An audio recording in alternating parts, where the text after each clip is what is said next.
యోబు గ్రంథం 42వ అధ్యాయము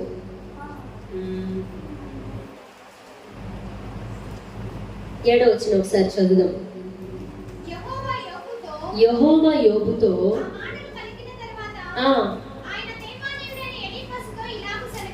సెలవిచ్చెను,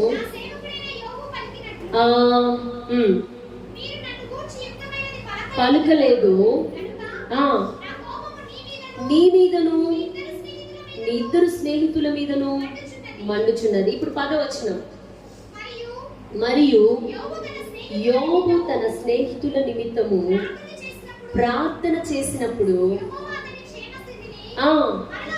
మరలా అతనికి దయచేసెను, మరియు పూర్వము కలిగిన దానికంటే 2 అధికముగా యెహోవా అతనికి దయచేసెను. చాలండి, ఇక తలలు పైకెత్తి నేను మీకు వివరిస్తాను. ఇప్పుడు ఈ రోజు నా ప్రియమైన దేవుని బిడ్డలారా, దేవుని సన్నిధికి వస్తున్నాం. మనకు ఆశీర్వాదం కావాలి అని మనం ఆరాట పడుతున్నాం. దేవుని మందిరానికి ఎంతో దేవుడు ఏదైనా మేలు చేస్తే బాగుంటది, దేవుడు నా జీవితంలో ఏదైనా మేలు చేస్తే బాగుంటదని దేవుని సన్నిధిలో మనం కనిపెట్టుకొని ఉన్నాం. మనకి ఎలా మేలు కలుగుతుంది, ఎలా దేవుడు మనల్ని ఆశీర్వదిస్తాడంటే, ఇక్కడ దేవుడు యోబును ఆశీర్వదిస్తున్నాడు. యోబును ఎలా ఆశీర్వదిస్తున్నాడంటే 2 ఆశీర్వదిస్తున్నాడు. ఎంత? 2 ఆశీర్వదిస్తున్నాడు. పూర్వము కలిగిన దానికంటే 2 అసలు యోబుకి ఎందుకు ఇంత ఆశీర్వాదం వచ్చింది? యోబుకి ఎందుకు ఇంత ఆశీర్వాదం వచ్చింది? ఆ పై మాటల్లో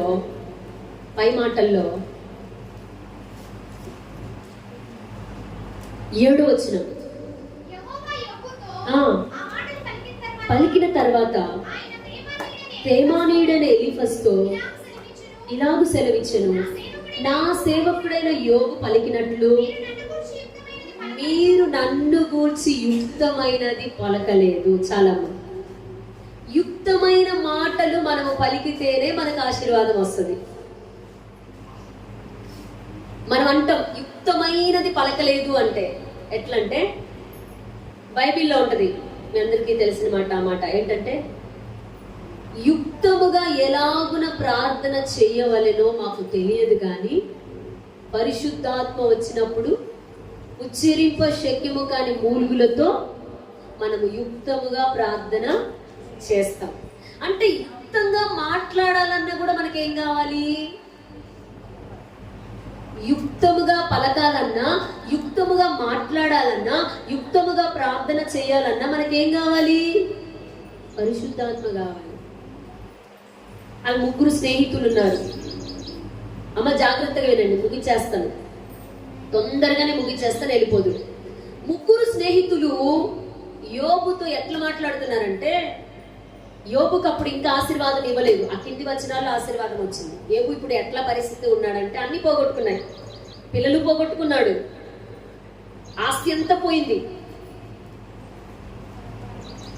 శరీరానికి ఉన్నటువంటి ఆరోగ్యం కూడా పోయింది. భార్య వచ్చి ఇక నువ్వు చచ్చిపో అంటుంది. అంటే అందరికీ ఎలా ఉన్నాడు? యోబు ఎలా ఉన్నాడు? నీచంగా ఉన్నాడు, హీనంగా ఉన్నాడు. అలాంటి యోబుతో వాళ్ళ స్నేహితులు, ప్రాణ స్నేహితులు, వాళ్ళు కూడా వచ్చి మాట్లాడుతున్నారు. యోబు, నువ్వు ఎందుకు బ్రతుకుతున్నావు? నువ్వు అసలు దేవుడి సన్నిధిలో కరెక్ట్గా లేవు యోబు, అందుకనే నీకు ఇన్ని శ్రమలు వస్తున్నాయి. నువ్వు దేవుడి సన్నిధిలో కరెక్ట్గా లేవు, నీకెందుకు ఇన్ని శ్రమలు?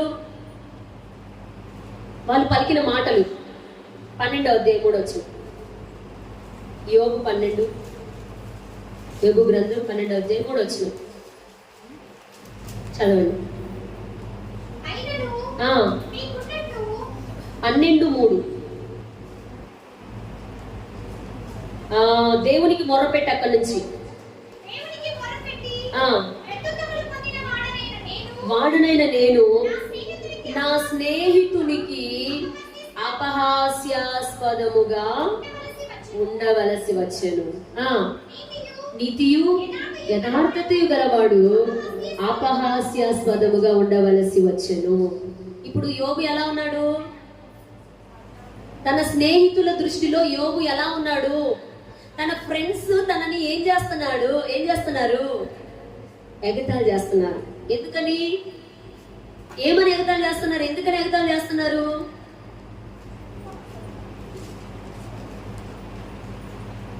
22వ అధ్యాయం 23వ వచనం. యోబు గ్రంథం 22:23.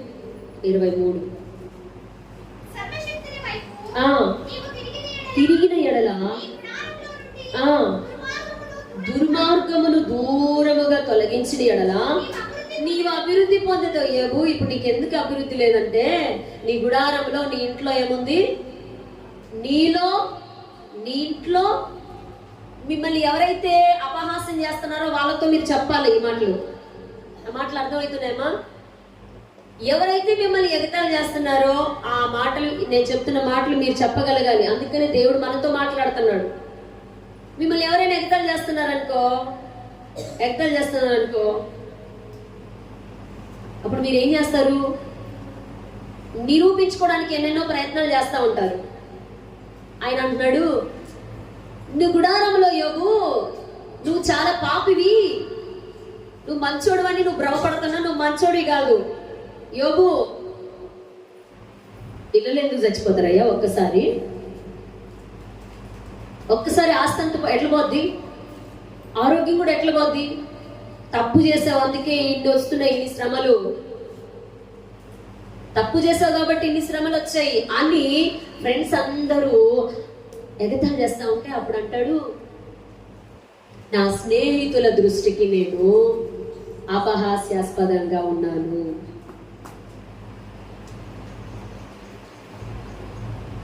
నేను దేవుడి చేతిలో చచ్చిపోవడానికి కూడా రెడీ అయిపోయాను. ఏమన్నాడు ఆయన? ఆయన నన్ను చంపినా కూడా చచ్చిపోవడానికి నేను 13:15.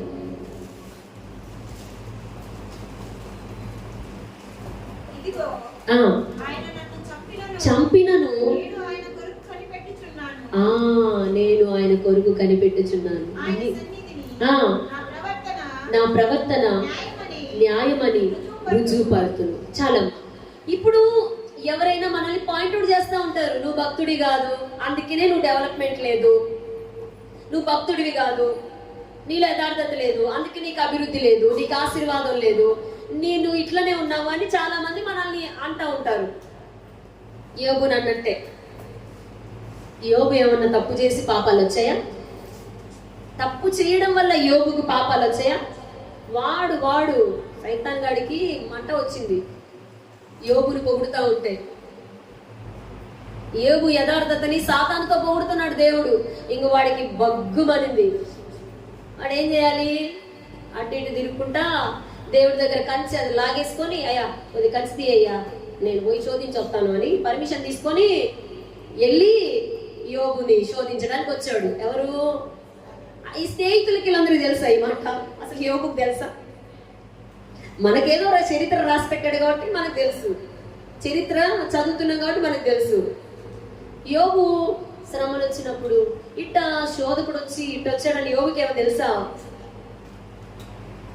మనకు కూడా అంతే. శోధకుడు వచ్చి మనల్ని శోధిస్తా ఉన్నప్పుడు జనాలందరూ ఏమంటారు? మన భక్తిలోంచి మనం జారిపోవాలని, శోధకుడు వస్తాడు. ఆడొచ్చి శోధించినప్పుడు అన్ని నష్టాలే జరుగుతాయి. పర్మిషన్ కూడా ఇస్తాడు, కంచె కూడా అట్ట కంచె తీయ్యా. అందుకే పాటలో ఏం రాస్తాం? నీ ఆజ్ఞలేనిదే ఏదైనా జరుగునా, నీ కంచె దాటగా శత్రువుకు సాధ్యమా? కంచె దాటాలంటే శత్రువుకి ఎట్లా సాధ్యమవుతుంది?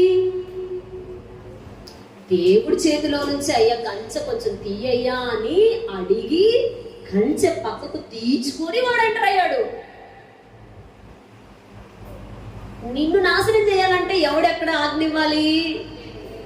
నీకు ఉద్యోగం రాకుండా ఉండాలంటే ఎవరెక్కడ ఆజ్ఞ ఇవ్వాలి? పర్మిషన్ దేవుడు ఇవ్వాలి. నీకు ఆపాలంటే, నీ జీతం ఆపాలంటే నీ రోగం తగ్గకుండా ఆపాలంటే అక్కడ దేవుడు ఏం చేయాలి? పర్మిషన్ గ్రాంటెడ్ అని సైతానికి తాళాలు, నీ ఆరోగ్యపు తాళాలు, నీ ఆశీర్వాదపు తాళాలు, నీ సంతోషంగా ఉన్నటువంటి తాళాలు ఎవరికి ఇవ్వాలి? సైతానికి చేయాలి. అప్పుడు వాడు సంతోషంగా తాళాలు తీసుకొని నిన్నేం చేస్తాడు? ఇక శోధించడం ప్రారంభిస్తాడు. ఈ శోధన స్టార్ట్ అయినప్పటి నుంచి నా ప్రియమైన దేవుని బిడ్డలారా, యోబుకు సాతాను శోధిస్తున్నట్టు అర్థం కావట్లేదు, కానీ దేవుడు అనుమతించాడు అని అనుకొని అంటున్నాడు, దేవుడు ఒకవేళ నన్ను చంపినా కూడా నేను చచ్చిపోవడానికి రెడీ అయిపోతున్నానని తన స్నేహితులతో అంటున్నాడు. ఇప్పుడు ఫ్రెండ్స్ దగ్గర తన యథార్థతని ఎంత నిరూపించుకోవాలన్నా కుదరట్లేదండి. ఇప్పుడు యోబు ఏం చేయాలి? నేను యథార్థవంతుణ్ణి బాబు, నేను నీతిపరుణ్ణయ్యా, అయ్యో నేను భక్తి పరుణ్ణి, నేను ప్రార్థన పరుణ్ణని తన స్నేహితుల దగ్గర నిరూపించుకోవాలి. ఇప్పుడు ఏం చేయాలి యోబు? ఎన్ని మాటలు చెప్తున్నా కూడా యోబుని అస్సలు, తన దగ్గర డబ్బు లేదు కాబట్టి, తన దగ్గర ఆరోగ్యం లేదు కాబట్టి, ఆశీర్వాదం లేదు కాబట్టి, తను ఎంత చెప్తున్నా కూడా తన మాటలకి ఎవ్వరు రెస్పాండ్ అవ్వట్లేదు, తన మాటలు అసలు ఎవరు పట్టించుకోవట్లేదు. ఇంకేం చేయాలి చెప్పండి? ఏం చేద్దాం? భక్తిలోంచి బయటకు వచ్చేద్దామా? ప్రార్థనలు మానేద్దామా? దేవుడు పట్టించుకోవట్లేదు, ఫ్రెండ్స్ కూడా ఎట్లంటే అట్లా మాట్లాడుతున్నారు, భార్య ఎట్లంటే మాట్లాడుతుంది, లేదా ఆశీర్వాదం లేదని చుట్టుపక్కల వాళ్ళు అంటున్నారు. ఇప్పుడు ఏం చేద్దాం మనం? మౌనంగా ఉన్నాడు. చంపేస్తే చచ్చిపోవడానికి కూడా రెడీ అయిపోయి, సరే ఏమైనా అనుకోని నా ఫ్రెండ్స్ ఏమన్నా అన్నీలే అని మౌనంగా ఉన్నాడు. ఒకానొక టైం వచ్చింది. ఆ టైంలో దేవుడు కలగజేసుకొని దేవుడు మాట్లాడుతున్నాడు. ఏమని? ఇప్పుడు 42వ అధ్యాయము యోబు గ్రంథం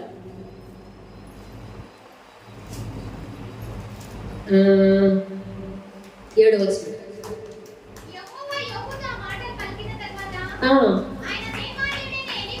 ఎలీఫజుతో ఇలాగు సెలవిచ్చెను, పలికినట్లు మీరు నన్ను గూర్చి యుక్తమైనది పలుకలేదు. ఇప్పుడు నిరూపిస్తున్నాడు దేవుడు. ఏమని? యోబు యథార్థవంతుడే అని దేవుడికి తెలీదా? కష్టాలు ఎందుకు వచ్చాయి? తప్పు చేసినందువల్ల కష్టాలు వచ్చాయా? నీతిమంతుడు అయినందుకు వచ్చాయి కష్టాలు. యథార్థవంతుడు అని దేవుడు పలికినందుకు ఇలాంటి భక్తుడు దేశములోనే లేడు. ఊజు దేశములోనే ఇలాంటి భక్తుడు లేనే లేడని పలికినందుకు ఏమొచ్చాయి? శ్రమలు వచ్చాయి. శ్రమలతో దేవుని యొక్క మాట తిట్టకుండా శ్రమల్లో ఓర్చుకుంటూ, ఫ్రెండ్స్ ఎన్ని తిడుతున్నా సర్లే దేవుడే చూసుకుంటాడని వాళ్ళకి చెప్పాల్సింది మాట చెప్తున్నాడు. వాళ్ళు అస్సలు ఏమీ రెస్పాండ్ అవ్వట్లేదు. ఇక ఓర్పుతో ఉన్నాడండి, దేవుని సన్నిధిలో కనిపెట్టుకున్నాడు. ఒక్కనొక రైట్ టైం వచ్చింది. రైట్ టైంలో దేవుడు అన్నాడు, అరే ఏంటి మీరు యోబు గురించి ఇన్నేసి మాటలు మాట్లాడుతున్నారు? మీరు ఇన్ని మాటలు మాట్లాడుతున్నారు నేను మౌనంగా ఉన్నందుక? మీరు నన్ను గురించి యుక్తంగా పలుకున్నారు అనుకున్నారు, కానీ మీరొక్క మాట కూడా మీరు యుక్తముగా పలకలేదు. అదిగో యోబు యుక్తముగా పలికాడు. అదిగో నా కోపము మీ మీద మండక ముందే చాలా నేను కోపంతో ఉన్నాను. మీరిప్పుడు యోబు దగ్గరికి వెళ్ళి బలి అర్పించండి, అప్పుడు నా కోపం చల్లారుతుంది. ఏం బలి చెల్లించాలి? తప్పు చేసినప్పుడు ఏం చెల్లించాలి? ఆ కాలంలో బలులు చెల్లించేవారు. ఇప్పుడు బలులు ఎవరు చెల్లించాలి? 8వ వచనం. కాబట్టి పొట్టేళ్లను తీసుకొని నా సేవకుడైన యోబు నొద్దకు పోయి మీ నిమిత్తము దహన బలి అర్పింపవలెను. అప్పుడు నా సేవకుడైన యోబు మీ నిమిత్తం ప్రార్థన చేయును, మీ అవివేకమును బట్టి మిమ్మును శిక్షింపకయున్నట్లు నేను అతనిని మాత్రం అంగీకరించేదను. గట్టిగా చప్పట్లు కొట్టి దేవుని మహిమపరచండి. Praise the Lord. Hallelujah, hallelujah. ఇప్పుడు ఎవరి దగ్గరికి రావాలి? తృణీకరించబడిన యోగు దగ్గరికి. మళ్ళీ వీళ్ళందరూ ఏం రావాలి? 7 ఎద్దులను 7 పొట్టేళ్లను తీసుకుని, అయ్యా నువ్వేనంట అర్పించు, బలంట చెల్లించు, అప్పుడు మాకున్న పాపాలు పోతాయంట, అప్పుడు దేవుడు మమ్మల్ని అంగీకరిస్తాడంట. నువ్వు మా కోసం కొద్దిగా ప్రార్థన చేస్తావా యోగు? ఎవరు చెప్తున్నారు? అందుకని భయపడాల్సిన ఆయన కలెక్ట్ చేసుకుంటాడు. ఎవరైనా మిమ్మల్ని ఎగతాళి చేస్తున్నారనుకో, ఎవరైనా మిమ్మల్ని హేళన చేస్తున్నారనుకో, మీరు మాట్లాడాల్సిన పని లేదు. మీరు భక్తుని నేను అబ్బాయి యథార్థవంతుని నేను ఎంత కనపరుచుకోవాలనుకున్నా వాళ్ళు మనల్ని నమ్మరు. మనం భక్తులము, మనం చాలా పరిశుద్ధులమని ఎవరు నమ్ముతారు? దేవుడు చెప్తే అప్పుడు ఎవరైనా సరే నమ్మాల్సిందేనా? అందుకే నా ప్రియమైన దేవుని బిడ్డలారా, యోగు దగ్గరికి దేవుడు వచ్చాడు. వచ్చి నా యోగు నా కొరకు నిలబడ్డాడు, నా యోగు పలికినట్లు మీరు పలకలేదు, అందుకే మీరు అతని దగ్గరికి వెళ్ళండి, అతను మీకోసం ప్రార్థన చేస్తాడు, అతను మీకోసం దహన బలి చెల్లించాలి అతను. అందుకని మీరు వెళ్ళి రిక్వెస్ట్ చేసుకోండి, వెళ్ళి రిక్వెస్ట్ చేసుకోండి. అప్పుడు అతను ప్రార్థన చేస్తే అప్పుడు నేను మిమ్మల్ని క్షమిస్తాను. మీ అవివేకపు క్రియలంట. ఏంటివి అవివేకపు? మీ అవివేకమును బట్టి మిమ్మల్ని నేను శిక్షించకుండా ఉండాలంటే అతని ప్రార్థన నేను ఆలకిస్తాను. అప్పుడు మీ మీదికి శిక్ష రాదు. అందుకే మౌనంగా ఉండే కాలమే. ఇప్పుడు యోగు అట ఎవరైతే దూషించారో, ఎవరైతే హేళన చేశారో, అపహాసం చేశారో వాళ్ళ కోసం ఏం చేశాడు? ఇప్పుడు గట్టిగా పట్టుకొని కూర్చోలా. నన్ను ఆ రోజు అన్నావు కదా, రా చూసుకుందాం అల్లా, ఆ రోజు నన్ను ఎట్టంటే మాట్లాడావు కదా, ఏంది నీకోసం నేను ప్రార్థన చేసేది అన్నాడా? అనలేదండి. సరే అని రండి అని ప్రవ్వా అని వాళ్ళ కోసం చేతులు ఎత్తి ప్రార్థన చేసి తెలియక చేశారు, మీ ప్రభా క్షమించండి, నేను కూడా క్షమిస్తున్నాను అని ప్రార్థన చేశాడు. వెంటనేనట అతని క్షేమ స్థితి అతనికి మరలా దయచేసెను. అతనికి 2 ఆశీర్వాదాన్ని అతనికి దేవుడు దయచేసెను. ఆశీర్వాదం ఎట్లా వస్తుంది? ఇప్పుడు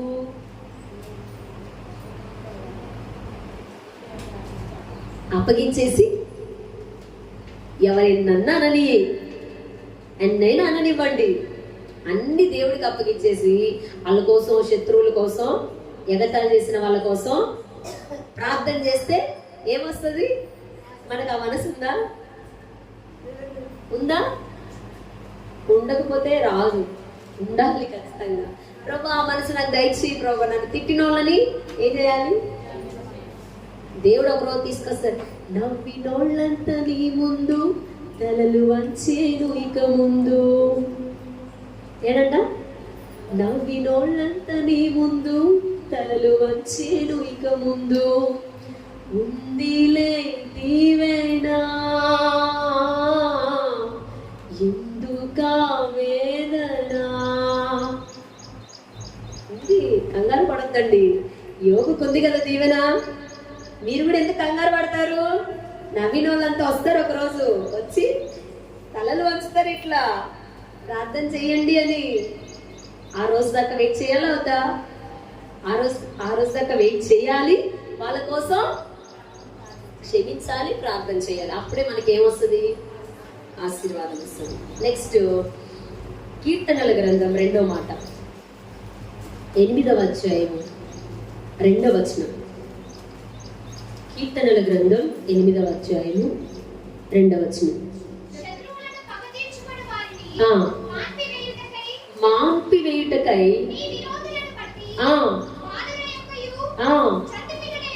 చంటి పిల్లల యొక్కయు స్తుతుల మూలమున నీవొక దుర్గమును స్థాపించి ఉన్నావు. చాలమ్మా, ఇక తల్లిపైకి అయితే నేను మీకు వివరిస్తాను. ఇప్పుడు మీ శత్రువులు ఉన్నారండి. రెండో మాట, మీ శత్రువులు ఉన్నారు. మీ శత్రువుల మీద మీరు పగ తీర్చుకోవాలి. ఏం చేయాలి? వాళ్ళ మీద మీరు పగ తీర్చుకోవాలనుకున్నారు. ఏం చేస్తారు చెప్పండి? మీకు శత్రువులు ఉన్నారా లేరా? మీకు శత్రువులు ఉన్నారా లేరా? మీరంటే గిట్టినోళ్ళు ఉన్నారా లేదా? ఏం చేద్దాం? కర్ర పట్టుకుని పోదామా ఫైట్ చేయడానికి? వాళ్ళ మీద పగ తీర్చుకోవాలంటే, వాళ్ళు మనల్ని ఎన్నో మాటలు అన్నారు, పగ తెచ్చుకోవాలంటే మనం కర్ర పట్టుకొని పోదామా, లేకపోతే కత్తి పట్టుకొని పోదామా, లేకపోతే ఇంకేంటి ఎవరినైనా బలగాన్ని పెట్టుకొని పోదామా తిట్టడానికి? ఏం చేద్దాం? చెప్పించొద్దామా? బిలాం లాంటి వాళ్ళు పట్టుకొని, బిలాము తిట్టడానికి వచ్చాడు కదా, అలా తిట్టేసి వద్దామా? మనకేమైనా కోపం వస్తే ఏం చేద్దాం?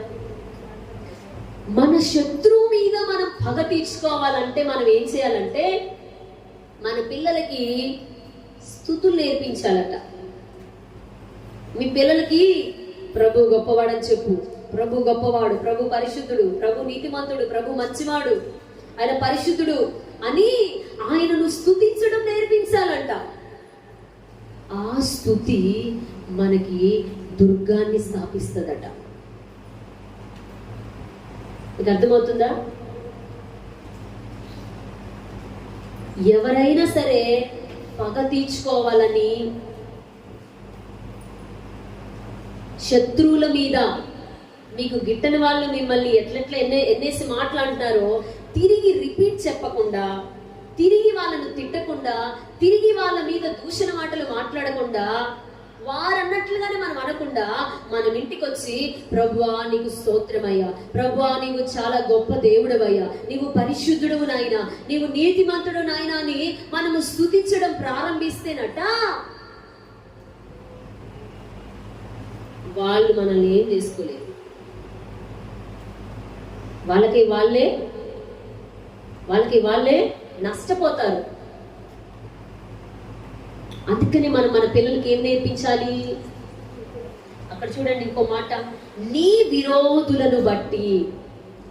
విరోధులు ఎవరన్నా ఉన్నారనుకో, తిరిగి వాళ్ళని ఒక మాట మాట్లాడకుండా, తిరిగి వాళ్ళని తిట్టకుండా, వాళ్ళకి హాని చేయకుండా, వాళ్ళకి నష్టము కలగ చేయకుండా మనము ఏం చేయాలి?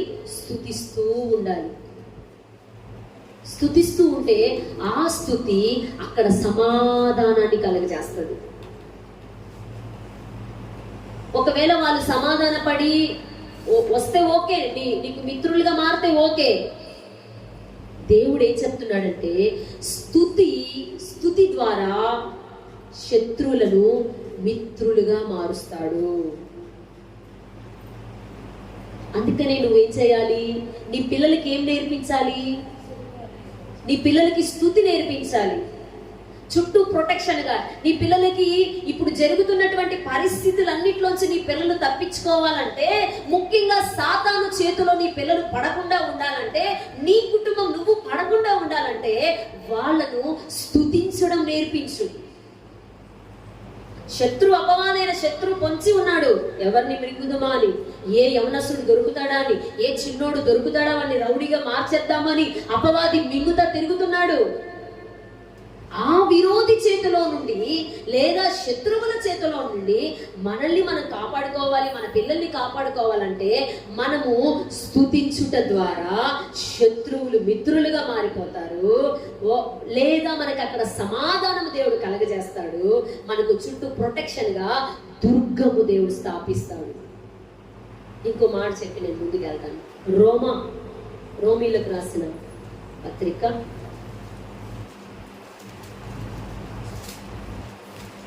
12వ అధ్యాయము 17వ వచనం.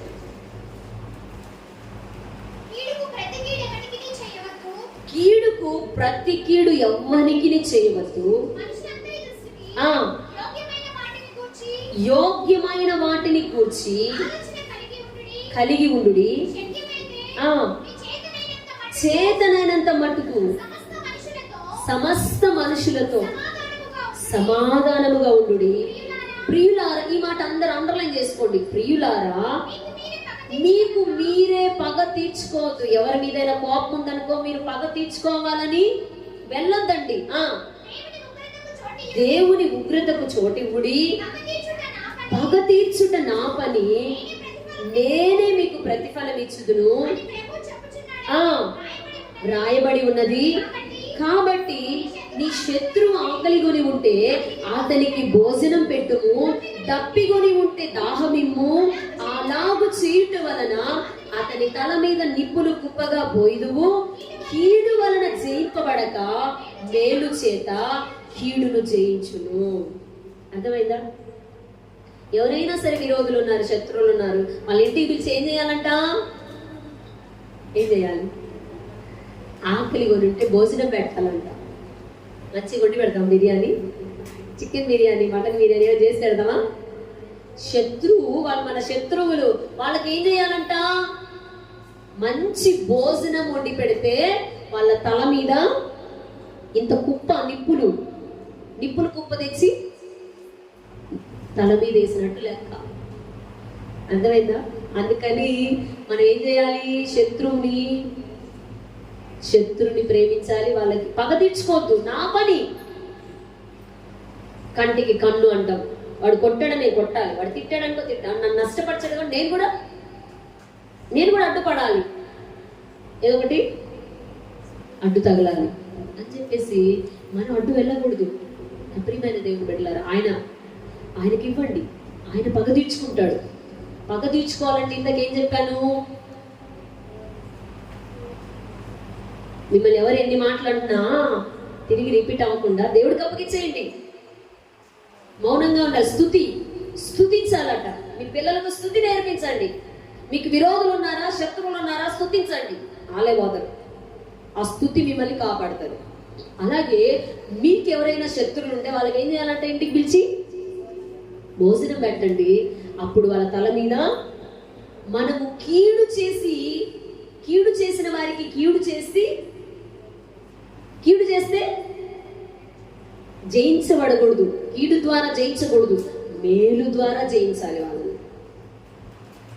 చంపేసి ఒక్కడు కొట్టానంటే తిరిగి ఇంకోటి కొట్టామనుకో, చెల్లుకు చెల్లు, దెబ్బకు కీడుకు ప్రతి కీడు చెయ్యొద్దు.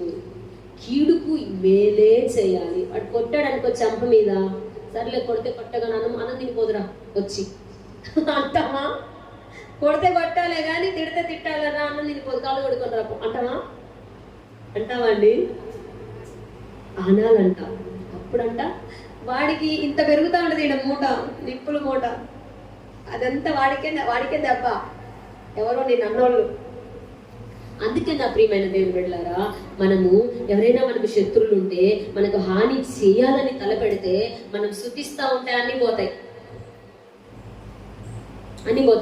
ఇంకో మాట చెప్పి నేను ముగిచేస్తాను.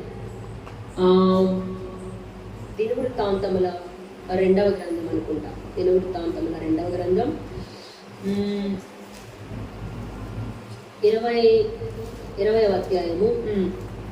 దినవృత్తాంతముల 2వ గ్రంథం 20వ అధ్యాయము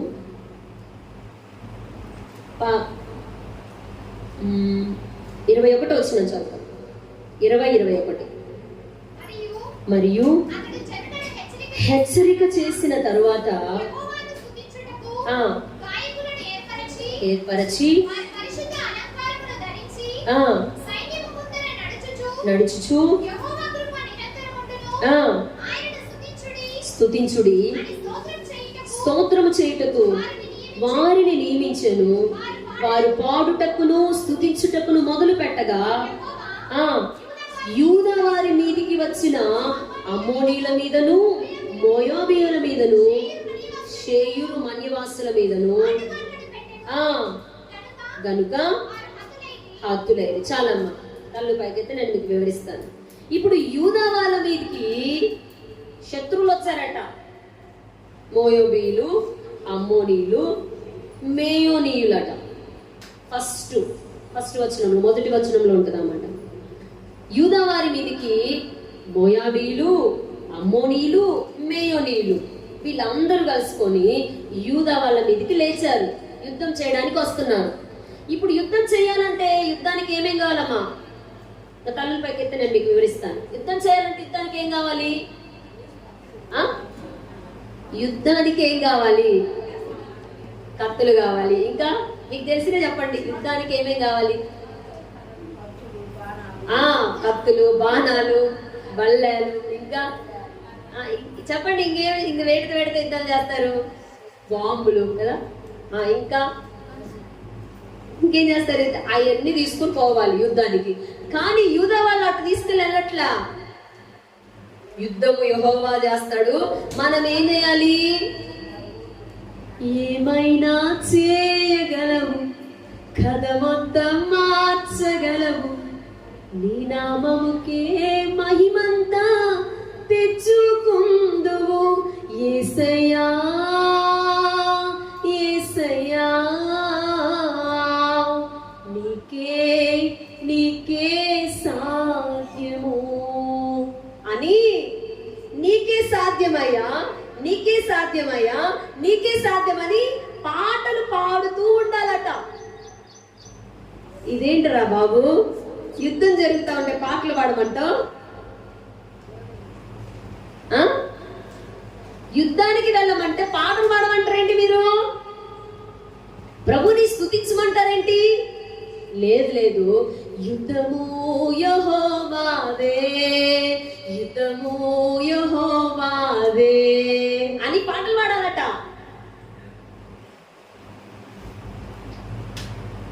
ఎప్పుడైతే వాళ్ళు పాటలు పాడడం ప్రారంభించారో మాటుగాండ్రు పెట్టాడంట దేవుడు. వాళ్ళకి వాళ్ళు చంపుకుంటున్నారంట. యుద్ధం దేవుడు చేస్తున్నాడు మాటుగాండ్రుని పెట్టి. నీకు తెలియకుండా దేవుడు నీ శత్రువుల మీద జయించడానికి, నువ్వు జయం పొందడానికి మాటుగాండ్రులు అక్కడ పెట్టేస్తున్నాడు. హల్లెలూయా. నువ్వేం చేయాలి? పాటలు. అయితే నీ పాట నీ శత్రువుల మీద జయిస్తుందా? మా పాటలు రావక్క అంటారు. మాకు పాటలు జాత కాదు. సరే మైక్లో వచ్చి మైక్లో పాడకపోయినా నువ్వు పని చేసుకుంటా ఎంత మంచి దేవుడవయ్యా, నీవెంత మంచి దేవుడవేసయ్యా, చింతలన్నీ తీరేనయ్యా నేను చేరగా, ఎంత మంచి దేవుడవేసయ్యా. పాడుకోవచ్చు కదా. నాకు మెలోడీ పాడడం రాదు.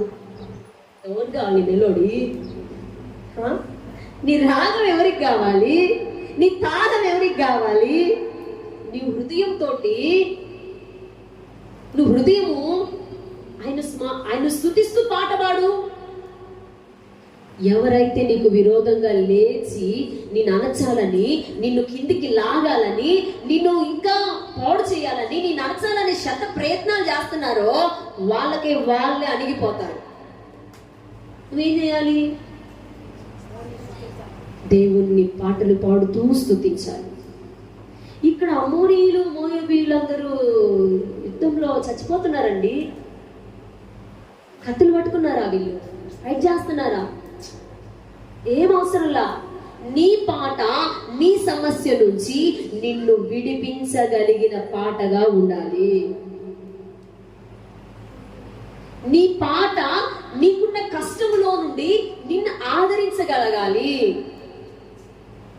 నీవు పాట పాడితే నీకున్న సమస్యలు కూలిపోవాలి. నీ పాట అట్లా ఉపయోగపడుతుందా? పోటీకి పాడుతున్నామా? మనం ఏదో సింగర్లమా? సరే, మనం సింగర్లం కాము, మనకంత లేదు.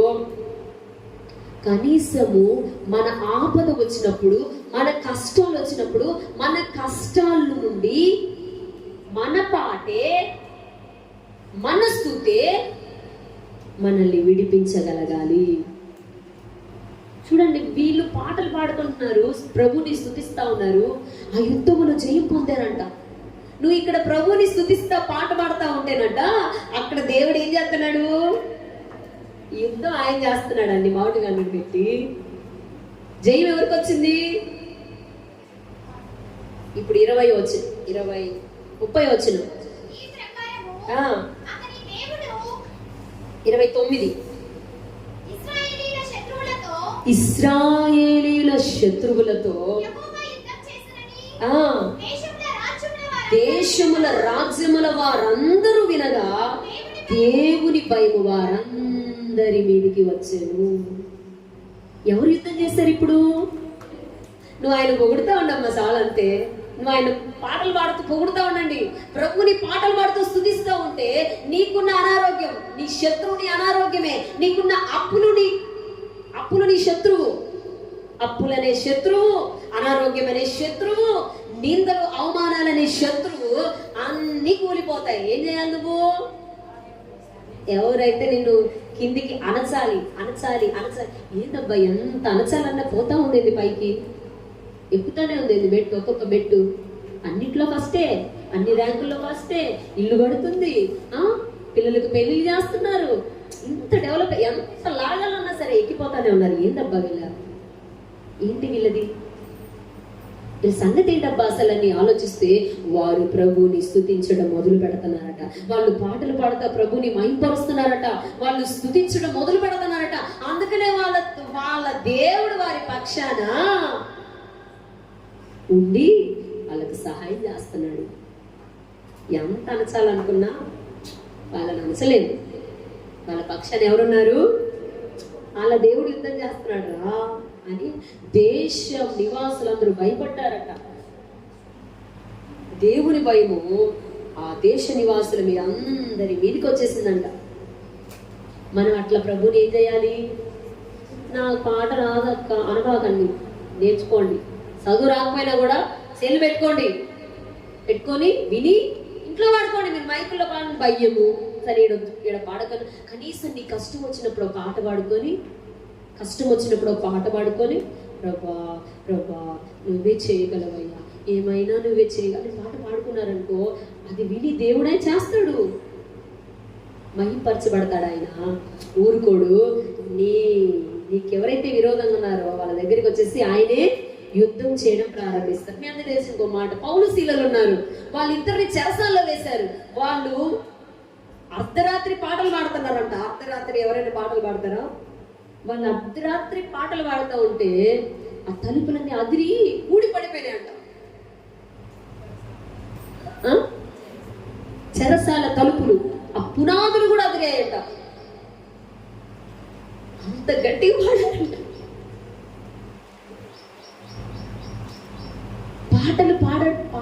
పాటలు అంటున్నారే, పాటలలో కూడా దేవుని కృప ఉంది, దేవుని శక్తి ఉంది. భక్తులు ఎంతో కష్టంతో రాసిన పాటలు అవి. ఒక పాట రాస్తే అర్థమవుతుంది ఎంత కష్టపడాలో. కొన్ని సంవత్సరాలు, కొంతమంది కొన్ని నెలలు ఎంత కష్టపడితే పాటలు. మరి ఆ పాటలు మనం పాడుతూ ఉంటే దేవుని శక్తి దిగి రావాలి. వాళ్ళు పాటలు పాడుతూ ఉంటే శక్తి దిగి వచ్చిందట. చెరసాల పునాదులు అదిరి అన్ని కూడా చేయట బంధించేశారు చెరసాల్లో. ఇప్పుడు మీరు కూడా పాటలు పాడుతూ ఉంటే మీ ఇంట్లో చెరసాల పునాదులన్నీ అదిరిపోవడం అంటే ఏంటి? తాగుడు అనే చెరలో ఉంటారు కొంతమంది. వాళ్ళ పునాదులన్నీ ఏమైపోవాలి? వాళ్ళ బంధకాలన్నీ ఏమైపోవాలి?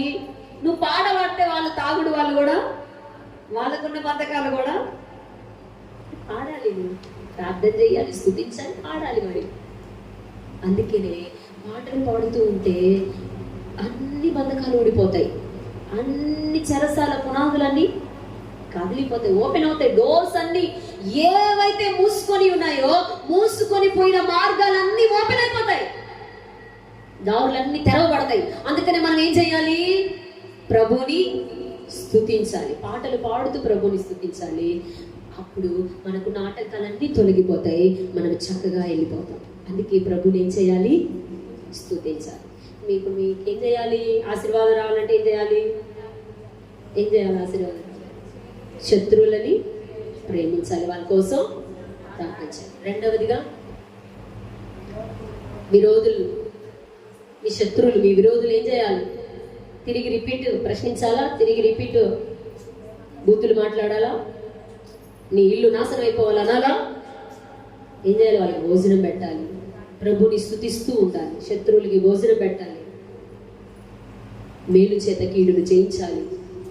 ప్రభుని స్తుతిస్తూ మహిమపరుస్తూ ఉంటే మనకి ఎవరైతే యుద్ధం చేయడానికి వస్తారో వాళ్ళకి వాళ్ళే అణిగిపోతారు. ఇంకో మాట చెప్తా, ఇద్దరు భార్య భర్తలు ఉన్నారు. ఇది కథలే, బాగా వింటారు. ఇద్దరు భార్య భర్తలు ఉన్నారు. ఒక ఆమె బాగా భార్య ఏమో బాగా ప్రార్థన చేస్తుందంట. భర్త ఏమో అసలు దేవుడు అంటేనే తెలియదట, ఆయన నమ్ముకోలే దేవుణ్ణి. భర్త ఏమో బ్యాంక్ మేనేజర్ అంట, బ్యాంకులో జాబ్ చేస్తాడు. భార్య బాగా భక్తురాలు, బాగా ప్రార్థన చేసే ప్రార్థన పర్రాలు. ఒకరోజు ఏమైందంటే ఆఫీస్లో వాళ్ళందరూ మాట్లాడుకుంటున్నారంట, అరే నీ భార్య ఏందో ఆ దేవుడు కొత్త దేవుడు, ఆ దేవుడిని ఏదో ప్రార్థన చేస్తూ ఉంటుందిరా, ఎప్పుడు మార్కోమని చెప్పరా, ఎందుకు ఆ దేవుడి గురించి ఎందుకు ఊరికే ప్రార్థన చేస్తూ ఉంటుంది, మార్కోమని చెప్పరా అని ఫ్రెండ్స్ చెప్తున్నారంట. అప్పుడు ఆయనకు కూడా నచ్చట్లేదు ఆ ప్రార్థన చేయడం, ఆమె పాటలు పాడడం, ప్రభుని ఆరాధన చేయడం, స్తుతించడం ఎవరికి నచ్చేది కాదు. ఈ భర్త కోపం వచ్చింది, ఈమెను ఇంట్లోంచి తరిమేయాలి, ఇంట్లోంచి తరిమేస్తే అందరూ నన్ను ఏమనుకుంటారు, అలాంటి భయంతో రోజు గొడవలే వాళ్ళ ఇంట్లో. ఆమెమో ఎన్నన్నా తిట్టుకొని ఎన్నైనా నా భర్త ఏమైనా అనని ప్రభుని స్తుతిస్తానే ఉంది, ప్రభుని ఆరాధిస్తానే ఉంది, ప్రార్థన చేసుకుంటానే ముందుకు సాగుతుంది. ఒకరోజు భర్తకి 3 రోజులు సెలవులు వచ్చాయి. బ్యాంకులో జాబ్లో 3 days హాలిడేస్ వచ్చాయి. 3 రోజులు సెలవులు రాగానే భార్య దగ్గరికి వచ్చి, ఇదిగో ఇవి మా ఆఫీస్ తాళాలు నీ చేతికి ఇస్తున్నా, నేను మళ్ళీ డ్యూటీకి వెళ్ళేటప్పుడు నాకు తాళాలు ఇవ్వు అని భార్యకి తాళాలు ఇచ్చేసాడు, కీస్ ఇచ్చేసాడు, ఆఫీస్ కీస్. సర్లేని ఆమె పనులలో ఉంది కదా, పని చేసుకుంటూ అక్కడ పెట్టేసింది. ఆమె ఎక్కడ పెడుతుందో భర్త గమనించి చూశాడు. సరేనా ఆమె అక్కడ పెట్టేసి ఆమె పనిలో వెళ్ళిపోయింది. ఇక భర్త వెళ్ళి ఆ కీస్ తీసుకున్నాడు, ఆ తాళాలు తీసుకున్నాడు, తీసుకెళ్ళి దూరం వెళ్ళి సముద్రంలో విసిరేశాడు. తాళాలు కీస్ విసిరేశాడు. వినండి, తాళాలు విసిరేసిన తర్వాత ఇంటికి వచ్చి సైలెంట్గా ఆమె పని ఆన్ చేసుకుంటాను, ఆయన పని ఆన్ చేసుకున్నాడు. ఇప్పుడు ఆ తాళాలు ఈమెం సమాధానం చెప్తుందో, తాళాలు తీసుకొస్తో ఏం చేస్తుందో అని తాళాలు తీసుకురా అన్నాడు, ఏమి తెలియకుండా. ఆమె వెళ్ళింది, పెట్టింది అక్కడే కదా ఉంటాయి కానీ తీసుకురా అని వెళ్తే అక్కడ తాళాలు లేవు. వెళ్ళింది భర్త దగ్గర, ఏమండి అక్కడ తాళాలు లేవండి, కీస్ లేవండి, నేను అక్కడే పెట్టాను, తాళాలు తీసుకురాకపోతే చంపేస్తాను నేను అన్నాడు. ఇంకా ఆమె ఏం చేస్తుంది, మాట చెప్పకుండా పోయి ప్రార్థన చేస్తుంది, మోకరిస్తుంది, మోకరించి ఏడ్చడం, పాట పాడుకోవడం, ప్రార్థన చేసుకోవడం, ఇదే ఆమె తంతు. ఇంకేం చేస్తుంది, భర్తను ఎదిరించగలదా? ఏమంటే అక్కడే పెట్టానండి, ఎవరు తీసుకున్నారేమో ఎన్ని మాట్లాడగలదా? ఏం మాట్లాడుతుంది పాపం, దేవుడితో అన్ని చెప్పుకుంటుంది. 2వ రోజు వచ్చింది, తాళాలు తీసుకొస్తావా, తాళాలు కనుక నాకు తీసుకురాకపోతే చంపేస్తా నిన్ను అన్నాడు. ఇక 2వ రోజు తప్పేదే ఉంది, లేవు అక్కడికి వెళ్తే చూస్తే ప్రార్థన చేస్తామని. ఇక రేపొక్క రోజే ఉంది, రేపొక్క రోజు లోపల నువ్వు తాళాలు తీసుకొని రాలేదనుకో చంపేస్తా నిన్ను.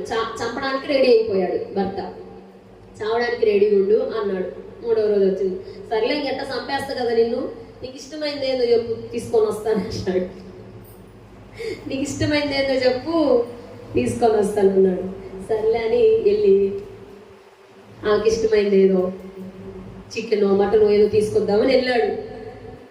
ఆమె ఏం చెప్తుంది పాపం, నాకు అది తీసుకురా తిని చచ్చిపోతాంటదా, మౌనంగా ప్రార్థన చేసుకుంటుంది తల్లి. వెళ్ళాడు షాప్కి, చికెను మటను అన్ని చూస్తున్నాడు. చూస్తుంటే చికెన్ మీద మనసు రాలా, మళ్ళీ మటన్ చూశాడు, మటన్ కూడా మనసు రాలా. మళ్ళీ అక్కడ నుంచి కొంచెం దూరం వెళ్ళిపోయి అక్కడ ఫిష్ కనిపించాయి, చేపలు కనిపించాయి. ఏదబ్బా చేపలు తిందామా, సర్లే అని చేపలు తీసుకున్నాడు. తీసుకెళ్ళి భార్యకి ఇచ్చాడు. ఇంకా చచ్చిపోతున్నా కదా, చేపల కూర తిని చచ్చిపో నా చేతుల్లో అన్నాడు. పాపం ఆమె దేవుడికి ప్రార్థన చేసుకుంటుంది కదా, చేపల కూర అంత వండేసి ఏమంటే ఇదిగో తాళాలని చేతిలో పెట్టింది. గట్టిగా చప్పట్లు కొట్టి ఏమంటే ఇదిగో తాళాలని పెట్టింది. అసలు బిత్తరపోయాడు. తాళాలు ఎట్లొచ్చాయి నీకు? ఎక్కడి తాళాలు? ఆయన ఏం చేశాడు? తాళాలు సముద్రంలో ఇసుకేస్తే చేప అని తెసిందంట. నోరు చేప పెద్దగా అని అన్నాడంట దేవుడు. యోనను మింగిల్లా పెద్ద మచ్చం అట్ట నోరు అన్నదంట చేప. వెంటనే నోట్లో తాళాలు పడ్డాయి. అదే చేపను తీసుకొచ్చి అమ్మగారికి ఇచ్చాడు. అమ్మగారు తోమి తోమి తోమి వాటిని కట్ చేస్తా ఉంటే, ముక్కలు చేస్తా ఉంటే లోపల తాళాలు కనబడ్డాయి. తీసుకొచ్చి భర్తకిస్తే భర్త కాళ్ళ మీద పడి బోరు ఏడుస్తున్నాడు. నీ దేవుడు చాలా గొప్పవాడమ్మా. నువ్వు ఏదో పాటలు పాడుతూ ఉంటే, ఏదో ఆరాధిస్తూ ఉంటే, నేనేదో చేతగాని దేవుడు తక్కువ దేవుడు అని అన్నాను కానీ నీ దేవుడు గొప్ప దేవుడని కాళ్ళ మీద పడి బోరున ఏడుస్తూ నన్ను క్షమించవా అని అడిగాడంట. చూడండి నా ప్రియమైన దేవుని బిడ్డలారా, కాళ్ళ మీద పడి బోరు నేర్చాడు. ఆమె ఏమన్నా భర్తను ఎదిరించిందా? తిరిగి మాట్లాడిందా? ఏమన్నా ఇష్టానుసారంగా చేసిందా? ఆమె దేవుడు ఆమె పక్షాన నిలబడ్డాడండి. ఈరోజు మీరు ప్రార్థన చేస్తున్నారు, మీ పక్షాన దేవుడు నిలబడాలి ఖచ్చితంగా. నువ్వు అట్ట ప్రార్థన చెయ్యాలి, అట్ట పాట పాడాలి. నువ్వు ఖచ్చితంగా యథార్థంగా పాట పాడితే, ఖచ్చితంగా నువ్వు యథార్థంగా దేవుడిని ఆరాధిస్తే, ఆమె పక్షాన నిలబడిన దేవుడు నీ పక్షాన రాడా? నీ విరోధితో మాట్లాడా? మన దేవుడు చాలా, మనం అనుకుంటాం కానీ మన దేవుడు ప్రార్థన వినేవాడు కాదు. అసలు ఆయన చూస్తున్నాడా చూడట్లేదా అని అనుకుంటాం కానీ అసలు ఆమె తాళాలు ఆమె కూడా తెలియదు ఆమె భర్తే చేశాడని. కానీ దేవుడు ఆమె పక్షాన నిలబడి ఆమె భర్తని మార్చగలిగే అంత ప్రార్థన ఆమెలో దేవుడు ఉంచాడండి. ఈరోజు నువ్వు కూడా నా ప్రియమైన దేవుని బిడ్డ పాటలు పాడి స్తుతించి ఆరాధిస్తూ ఉంటే, ప్రార్థన చేస్తూ ఉంటే, నీ విరోధులు, నీ భర్తే కావచ్చు, నీ ఇంటి పక్క ఇంటి వారే కావచ్చు, నీకు ఎవరైతే విరోధంగా ఉన్నారో వాళ్ళందరూ సాగిలపడి నీ కాళ్ళు పట్టుకొని, అమ్మ తప్పైపోయిందమ్మా, ఏమో అనుకున్నాను కానీ నువ్వు చాలా, నీ ప్రార్థన గొప్పదమ్మా, నువ్వు ఏదో పాట పాడుతున్నావు కానీ ఏందో అనుకున్నా కానీ నువ్వు చాలా, నీ దేవుడు గొప్పోడని మన దేవునికి మహిమ కలుగుతుంది. మనమేంటో దేవుడే నిరూపిస్తాడు. అందుకనే మనం ఆ విధంగా ప్రభుని మహిమపరుస్తూ స్తుతిస్తూ పాటలు పాడుతూ దేవుణ్ణి ఆరాధిస్తూ ప్రార్థన చేస్తే దేవుడు మన పక్షాన నిలబడి మనకు జయాన్ని ఇస్తాడు. ఈ కొద్ది మాటలు దేవుడు మీ వినికిడిలో ఆశీర్వదించును గాక. ఆమేన్. కళ్ళు వంచండి, మోకరించండి. ఒక చిన్న ప్రార్థన చేసుకుని ఈ పునరుద్ధాన ఆరాధనని ముగించుకుందాం. ఎక్కడ వారు అక్కడ మోకరించి